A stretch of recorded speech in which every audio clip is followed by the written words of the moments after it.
Podcasting from a roving studio somewhere on the highways and byways of America, these are the tales of two intrepid adventurers seeking fortune and fabulosity in a hallway on wheels. This is the Adventures in a Hallway podcast, your 15-minute cure for the travel bug, featuring the motorhoming escapades of the Daniels duo. Now, here are your hosts, Mike and Elizabeth Daniels. Welcome to the Adventures in a Hallway videocast. I'm Elizabeth. And I'm Mike, and we're driving down I-75 North in Florida. So we're trying something different this time. We're recording from the motorhome. While driving, I got the mic fixed in front of me, and I'm not looking at the camera. I'm watching what I'm doing. Which is a good thing. We want you to be safe, honey. We don't want this to record anything crazy. Exactly. We got, digital proof going on. Right. And we have precious cargo. So we have with Sadie in my lap, and Miko's over by Mike. And we actually got a tip to do our videocast this way from our friend Jack Hodgson, who has a podcast and is a pilot and is a friend of ours. And he suggested that we do it this way based on a musical band he watches on YouTube that sings cover tunes as they roll down the road. We're not going to do that for you, though. We wanted to catch you up because we had gone to Daytona Beach for Mike to work, and then I had headed to Spain, and Mike went off to Georgia to see his oldest daughter, Stevie, and then we got back together in Lakeland, Florida for Sun and Fun, so we have a lot to catch you up on. Yes, Daytona Beach was a lot of fun. It's always nice to have a paying job. And before we were at Daytona, last time, Mike, we talked to you, we did the walkthrough, and the walkthrough, actually, we did it in Lakeland, Florida, at the airport there, where we were helping build the deck at Sun and Fun. Then we went to Daytona and I worked, and that was kind of fun. And we stayed in an interesting campground next to the AMA Credential buildings, a mile or so up the road from the Speedway. Thanks to a friend of mine. Thanks, Gerald, for putting us up there, or getting us hooked up there. Thank you, Gerald. Let's see. It was a fun little, it was kind of an unofficial campground. I mean, it had power and water hookups, but no sewer. But there was a fellow who came by that you could leave, $20 for, and he would empty your tanks, which was great. And it was kind of a neat place to be. It was very close to the Speedway where Mike was working. And also it had this old train car on the ground. So that was kind of fun. I posted some pictures to my Twitter account and to Facebook. And I think I did it under our RV Adventures Twitter. So. Yep, and then after Daytona, I had to take Elizabeth to Orlando International Airport, where she flew to Spain. What did you do in Spain, honey? Why would you go there? Well, I like to get an international trip in every year if I can. And so a group of friends that went to Ireland last year, several of us went to Spain this year. And it was really fun. It was just a big tour of Madrid and Cordoba and Granada and Toledo and all these great places. And we finished, a couple of us, by spending an extra few days in Barcelona, which was really fun. Did all the touristy things. But it was Mike's first time really packing up the rig and taking it on its next excursion by himself. Down to Georgia. My eldest daughter was there with her boyfriend / fiance. I'd never met this gentleman before, so it was nice to meet him. Very nice guy. And so it was nice to spend a couple days with her and him and a couple of her friends. Well, and the neat thing is that Stevie, Mike's oldest daughter, is a very talented gal. She's very artistic, very talented drawing-wise and sewing-wise, and she has occasionally made mermaid tails as a business. So a mermaid tail and a top. And this friend of hers got engaged on the beach in a mermaid tail that Stevie had made. So that was a kind of an exciting moment. I wish I had been there to see it. I bet it was beautiful. And her boyfriend, now fiance, he dressed up as the prince from the movie The Little Mermaid to propose to her. So he was in character as well. This is the Little Mermaid generation. Very big hit. And they are living the dream even in their late 20s. So it was really neat, I think. I wish I had been there to see it. But I'm glad Mike was able to be there. Yeah, it was fun. So the other thing you did was you stayed at a KOA, and you said that was pretty cool. The KOA was pretty cool. It rained a fair amount there. I didn't really get any good pictures because it was mostly kind of muddy. But I did get some cool pictures of the swan. I'll try to make sure those end up in the video. There were some swans out in the lake there, and they had little swan feeders. They had to walk up onto the little beach there and eat. It was pretty cool. And of course, the pictures of the beach I got. So, the KOA was it was nice. It was nothing special, but it was It was close to Savannah, just south of Savannah, and it was okay. I like it. We found the KOAs to be interesting. We thought they were the greatest thing ever because the first one we stayed at, I forget where.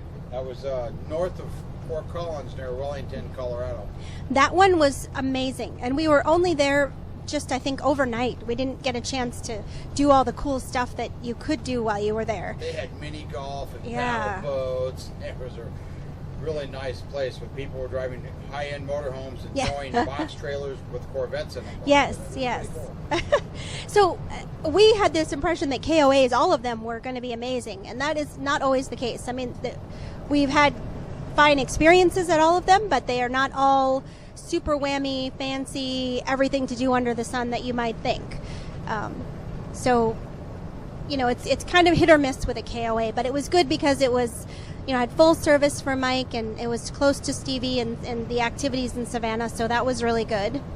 And then after Savannah, he headed back to Lakeland, where we had been when we did the walkthrough for you a little while ago, to prepare for Sun and Fun, the fly-in. It's called Spring Break for Pilots, and it's in Lakeland, Florida, every year, early April to mid-April. And Mike went down there early to help out with the radio station was building a new deck. So we helped out with that when we were first there, and then Mike did a little bit more of that, I think. What did you do, honey? I did some running around, some errands. I set up the campsite for this year, all the volunteers at the radio station. I think it was like 40 of them or something. I don't know, a bunch of them. The ones that camped, that didn't stay in motels, they all wanted to camp together, so I was there early enough that I got some of their camping passes that they get for being volunteers and blocked off some spots so they could all camp together. So as they trickled in throughout the week, they had a spot with the whole group, so we all camped together, which was kind of fun. So I set that up, and I shuttled some mail and some boxes around for the radio station, and just did some general errands and stuff. Tried to do a few things on the motorhome. We highly recommend volunteering for a couple of reasons. I mean, first of all, it's a great thing to do, to give of your time, give of your experience. If you have it. Hopefully you have some experience to share. But also, it's great because it allows you to maybe develop a skill further that you were interested in but hadn't had a chance to get paid for. One of the reasons that we started volunteering for the radio station is because I was doing voiceover classes, and so I was able to do some sponsor ads for the radio station and do some interviews when we were at the fly-in. So it was a great way for me to expand my skills. Mike would be my technical guy and make sure I had everything I needed to do the recordings. But also it's great because sometimes you're able to get some perks from that. So you're able to, you know, have a free camp spot, or if you work for the radio station, there's a bathroom in there, so you don't have to use the porta potty, and there's sometimes water, and there are sometimes, you know, sandwiches and things. So Waffles. Waffles every morning. The radio station is known for its waffles. And so, you know, we're helping the radio station out, but at the same time, we get not only the camaraderie of the different people that we get to hang out with, but also, you know, some little perks that make it nice. So we highly recommend volunteering because it's a great win-win all the way around. Yeah, this is our 4th year to go to the Sun and Fun, not in a row though. We missed last year. We missed last year, yeah. And we've been volunteering pretty much every year since the first year we've been there, and we really enjoy it. You know, there's a lot of great airplanes. It's a great air show, but mainly because of the volunteering, I think for us it just becomes a way to see friends that we don't get to see that often, and to make new friends. And the airplanes and all that are a lot of fun, but we really enjoy hanging out with our friends. I shot some amazing pictures there. Some of my best pictures I've ever taken in my life. I did a time lapse, my first sunrise time lapse, which was okay, but I was just playing around. I did a couple time lapses, some balloon launches that were kind of cool. But Elizabeth had the most fun because we were kind of wandering around light sport aircraft. We're kind of looking at light sport aircraft. And Elizabeth got a ride in what they would call a weight shift trike. So it's like a little 3-wheel trike, put pictures up, with an engine on the back and like a hang glider wing on top of it. So how was that, honey? It was fantastic. I'm very much about the open air. One of the reasons I like riding on the back of the motorcycle with Mike is because I can feel the air rushing by me. I can experience everything. All my senses are engaged in a totally different way from when you're walking or running or in a car with the windows closed. So I love flying in a small plane, but I also really, really like just being out in the open air, being a little closer to the ground. And hang gliding has been on my bucket list for a long time. I haven't achieved that goal yet, but it's on the list. And this was kind of an interesting combo, or sort of midpoint between, a regular airplane and exciting. It makes me want to get my light sport license and just fly people around doing that. Another great thing that we did that I had never done before was we saw the balloon launch, which they do every year there. I think they have 2 of them, right? No, they just do the one balloon launch. Oh. I did one. Some of these guys will launch their balloons throughout the week, early in the morning, and I shot some footage of one of those, which was awesome, as the sun was coming up and there was fog on the ground. Well, hopefully you can see from the pictures how pretty it was. Yeah, and then we do a mass balloon launch on Saturday. The last couple of years we've been there, they didn't get to go because the weather was bad, but this year the weather was like perfect. I mean, it was like just wonderful. And so all the balloons got up. We've got some cool footage of that. And we saw a pig fly, and it was pretty cool. One of the balloons was a pig with wings, so we got to see pigs flying. It was awesome. I love that balloon. I decided I wanted one, but I don't think it'll fit in the motorhome. Yeah, they're a little big, even when they're deflated and folded up. So the Blue Angels flew. We saw the Blue Angels perform for the first time. Last time we were at Sun and Fun, and the Blue Angels were supposed to be there. The tornado came through, and it delayed their performance a day. And we were left early that week because we had to get back to work or whatever, and we didn't get to see them. So this year we got to see them fly. And like all military jet teams, they're extremely loud, but they're very talented. We love the performance. A good friend of ours we camped with, Mike Ladd, he actually got a meteorite in the back of Fat Albert, the supporting C-130 airplane that the Blue Angels have. And that was really cool. Lucky Mike. Yeah. He's a very lucky guy, but he totally deserved it. Yep, very nice guy. And another thing we got to do that isn't aviation related, but still was very important to me, was the timing finally synced up for me to do an obstacle race. I love obstacle races. I've done the Tough Mudder and the Spartan and the Warrior Dash and all kinds of other smaller ones like the Dirty Girl and a zombie, the Z Warrior Sprint, which was a zombie run. So finally, I was able to do my first obstacle run of the year, and that was about an hour away from Lakeland. I'm not going to try to pronounce the city because I'll get it wrong, but it's something that started with a W. Anyway, so it was about an hour away, and it was called the Mud Endeavor, and it was great. It was a 5K, the most water of any obstacle races I've done. A couple of unique obstacles that I hadn't done before, pulling yourself up out of the water with ropes. There was a rope climb that I was completely unprepared for, so it was kind of sad. I tried like 3 times to get my feet on the very bottom knot and climb up the rope and hit the bell, but I couldn't make it. I would have kept going, but there was a line of people behind me, so I didn't want to hold them up. It was really great. I really, really enjoyed it, and it was so nice to be able to do that again, and then get right back to the fly-in and still have fun with all of our pilot and aviation friends and see some more great airplanes before the event ended on Sunday. So we went and visited NASA, and I got to say that NASA is probably the best bang for the buck tourist attraction I've ever been to in my life.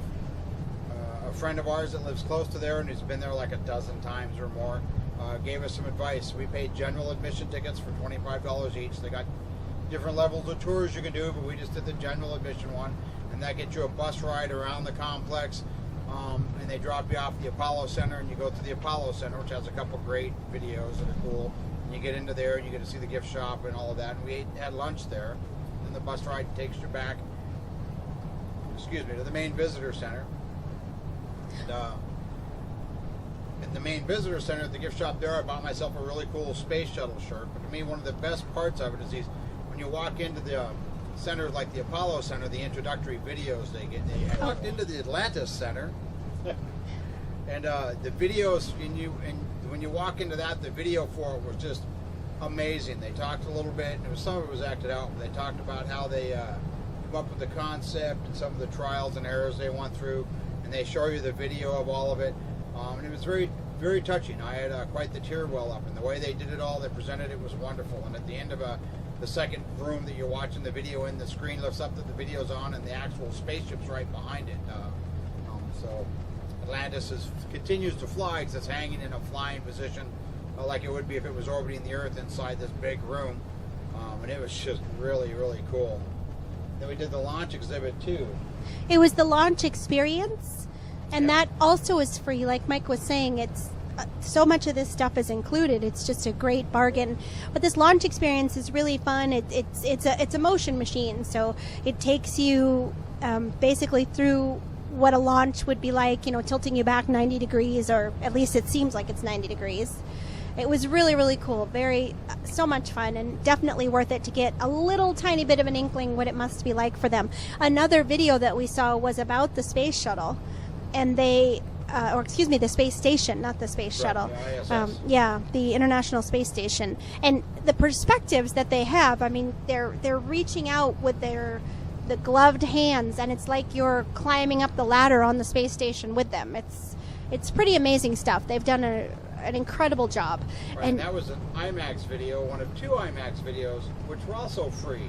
Once you pay the $25 to get in there, other than some of the tourist photos they shoot you, and if you do lunch with an astronaut or one of the other tours, it's all free. You walk through the buildings for free, you watch the videos for free, you go on the ride for free. I mean, so we had 2 entries, a really cool space shuttle t-shirt that I had to add to my aviation shirt collection, a very overpriced lunch, and we were out the door for less than $100. Yeah, it was really. It was a great day. It was a great day. It was a great day, and I'm not someone who normally gets choked up over these things. I mean, Mike has been passionate about aviation since he was 8 years old, and so he tends to get emotional about it. It means a lot to him, and it means a fair bit to me too. But it's just different than how it is for him. But I was surprised as well. The way they do these things is so impactful, and for the Atlantis Space Shuttle, you went into one room and you saw the first movie, which was kind of funny how it was done. It was humorous, and it was telling you about how the concept came to be. And then you walk into another room, and it's a very interactive, like all immersive, I guess I should say. And it's not really interactive because you're not doing anything with it, but the way they put the video up on the screen in front of you, and then it comes over the roof, over your overhead on the ceiling, and there are little bits of wall that jut out where things are displayed, and the sound is amazing, and you really feel immersed in this whole experience. And then to have that door open up and see the Atlantis there, I was amazed. My eyes were filled with tears. I was all emotional over the whole thing. And again, I wouldn't have been surprised to hear that from Mike, but I did not expect myself to react that way.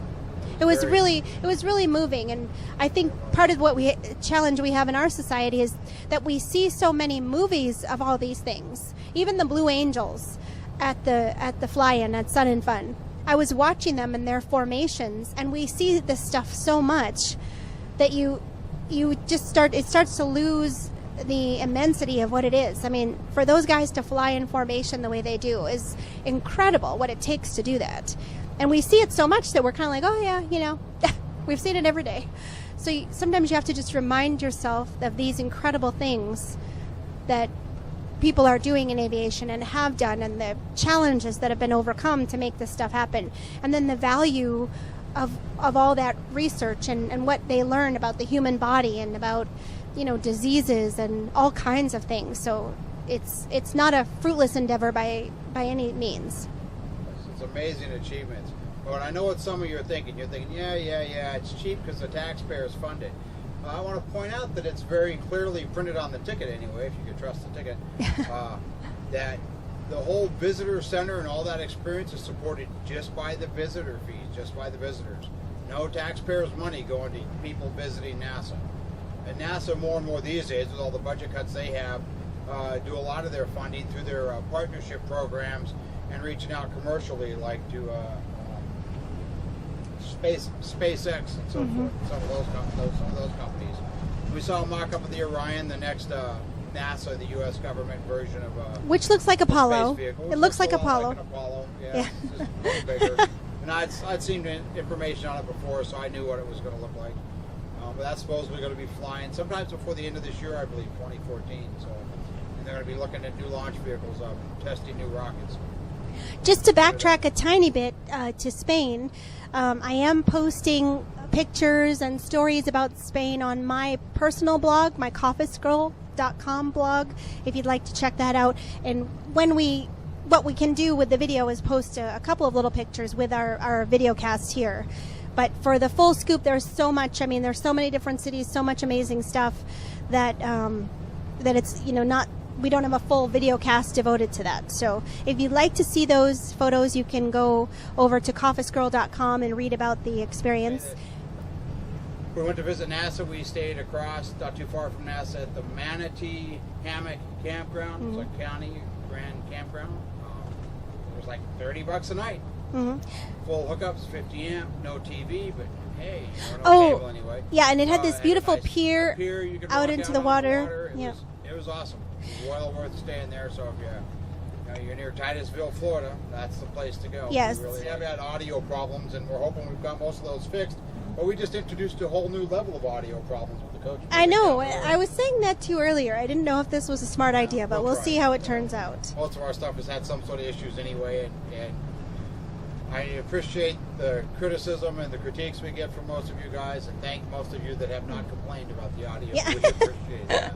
Yes, we know when it's bad. We do know when it's bad, and we are working to improve it. And hopefully, even when it's bad audio, you get a little something out of it, whether it's some of the pictures or what snippets you can catch without it being completely grating. But we're working to improve. It's always an effort to improve and make this better for you.